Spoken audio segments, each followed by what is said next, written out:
Cities have long been synonymous with creativity, and usually the bigger, the better. It's where the jobs are, where the interesting people are. They're packed with culture and money, and it's here in cities that creativity thrives and new trends emerge. For my work as a trend forecaster, being based in a big city, in my case London, has always been beneficial. My job is to spot shifts in culture before they become mainstream. And back in 2015, I saw a trend emerging that would become the focus of my work and my first book. A phenomenon I called city quitters. The idea of creatives moving away from urban areas to the countryside. 6 years ago, this was still quite a radical move. Cities, as was the accepted cultural norm, were the epicenters of creative life, promising progress and professional success.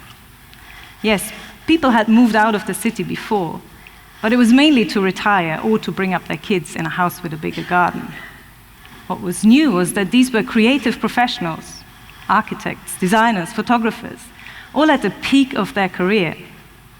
At the time, swapping city life for the countryside was pretty much unheard of in those creative circles.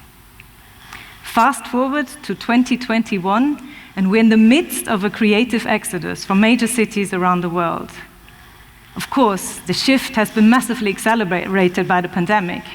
We've seen a huge push in the acceptance of remote working. However, the desire for an alternative life away from urban constraints was bubbling away well before the pandemic hit. People that make up the cultural scenes of our cities have struggled with tough living conditions for a while. High rents and relentless competition for fewer and fewer jobs make it hard to simply exist, let alone thrive creatively. Growing commercialization is crushing any kind of experimental spirit that makes cities so exciting in the first place. As a result, many urban centers today feel more like a playground for the rich and less like the creative capitals of the world. I want to share 3 themes with you that illustrate the potential of the countryside as a place for sustainable creative practice.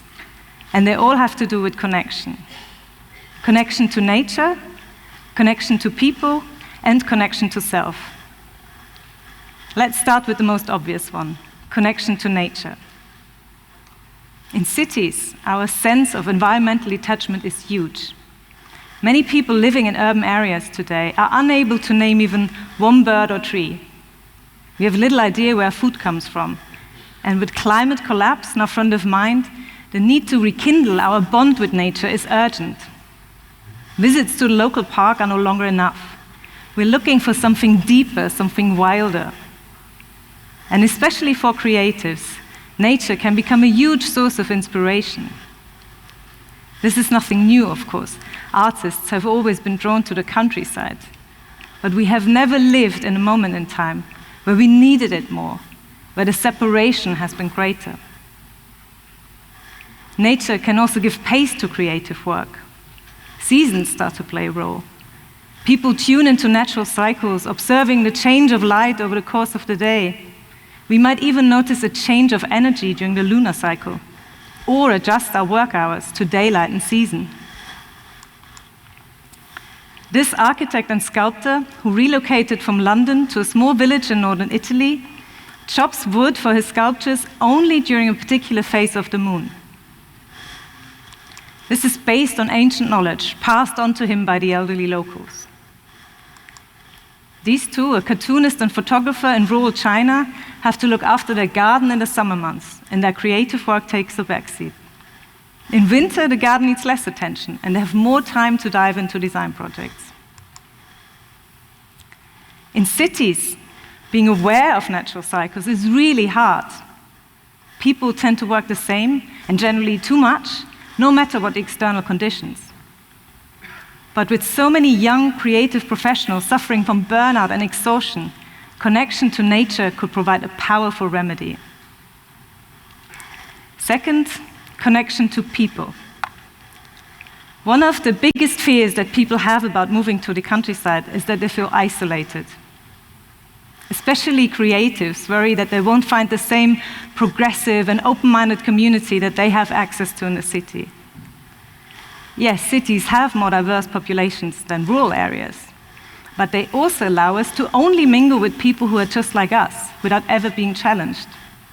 Moving to a smaller place forces us to interact with people with different political views, life experiences, and values. It might not always be easy, but it certainly helps to broaden our perspective. In my research, people describe this act of getting out of their bubble as a very refreshing experience, benefiting both sides in unexpected ways. In my view, it's terribly important to engage with people who are different from us if we want to live in a less polarized world.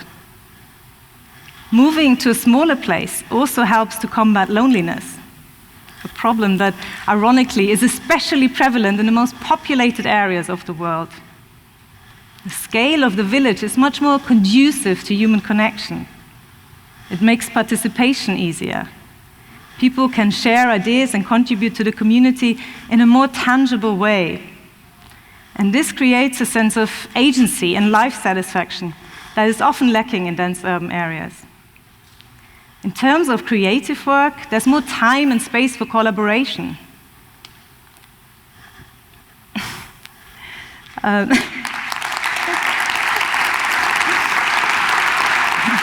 Thank you. In big cities, people tend to be too busy to commit to more experimental work or help out with someone else's project. Here's an example from Hudson in upstate New York, where a huge community effort enabled two artists to implement their dream of opening a restaurant that doubles as a performance space.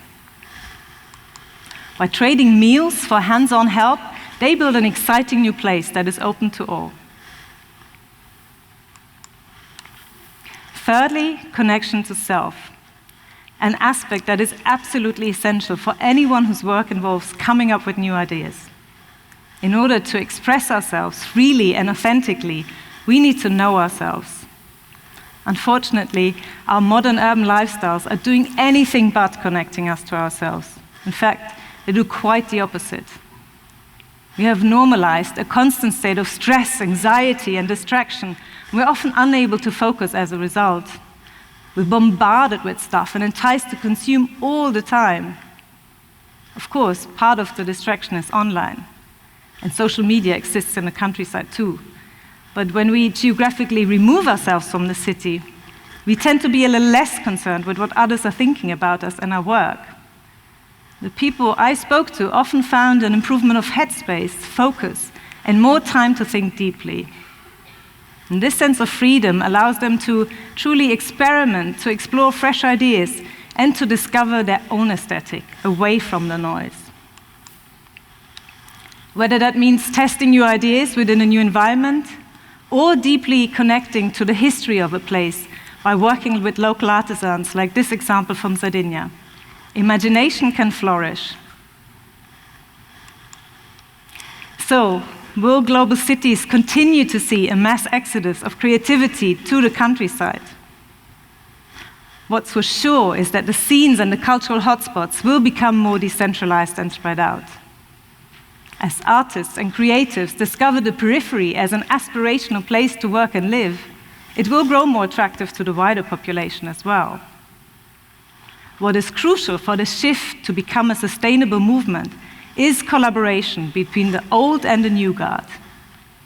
Prospective city quitters must approach their move by asking, what can I bring to this area and this community, rather than what can this place give me?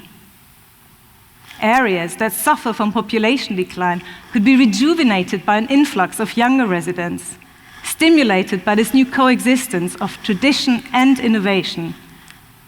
Reverse migration of people who honed their professional skills in the city could create new jobs and economic prosperity. The potential is huge. And by their very nature, artists and creatives are in a unique position to imagine alternative ways of breathing life into declining areas. They have the tools and the vision to manifest new ideas that others would simply deem impossible. As rural newcomers, looking at things with fresh eyes, they might be better able to see opportunities where others just see limitations. I firmly believe that the countryside can become a place where progressive culture emerges and diverse communities thrive. Thank you.